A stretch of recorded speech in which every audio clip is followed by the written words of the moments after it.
गोदावरी खोरे पुनर्भरण व मराठवाडा ग्रीड हे महत्वाकांक्षी प्रकल्प आंतरराष्ट्रीय वित्तीय संस्थांच्या सहाय्याने राबवण्यात येणार आहेत। या प्रकल्पाची एकूण किंमत 37,668 कोटी रुपये आहे।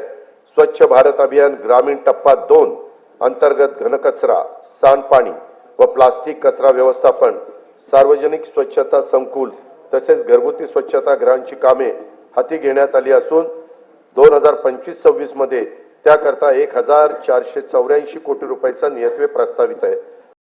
कॉमस्कोर नुसार आता isakal.com आहे देशातील नंबर 1 ची मराठी न्यूज वेबसाईट।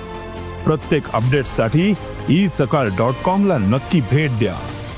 प्रत्येक व्यक्तीला त्याच्या घरापासून 5 किलोमीटर परिघात दर्जेदार प्राथमिक आरोग्य सेवा उपलब्ध व्हावी यासाठी विशेष कार्यक्रम हाती घेण्यात येणार आहे। आयुष्मान भारत प्रधानमंत्री जन आरोग्य योजनेची ओळखपत्रे कालबद्ध पद्धतीने वितरित करण्यात येणार असून महात्मा फुले जन आरोग्य योजने अंगीकृत रुग्णालयाच्या संख्येत आवश्यकतेनुसार वाढ करण्यात येणार आहे। ठाणे येथे 200 खाटांचे तर रत्नागिरी जिल्ह्यात 100 खाटांचे संदर्भ सेवा रुग्णालय आणि रायगड जिल्ह्यात 200 खाटांचे अतिविशेषोपचार रुग्णालय उभारण्यात येत आहे।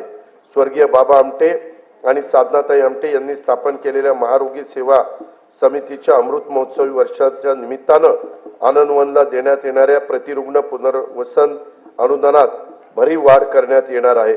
राज्यातील मागासवर्ग व दुर्बल घटकांच्यासाठी निवारा, वीज, पाणी, आरोग्य, शिक्षण, पोषण तसेच रोजगाराच्यासाठी योजना राबवण्यात राज्य अग्रेसर असून महायुती सरकार या घटकांचा जीवनस्तर उंचावण्यासाठी कटिबद्ध आहे।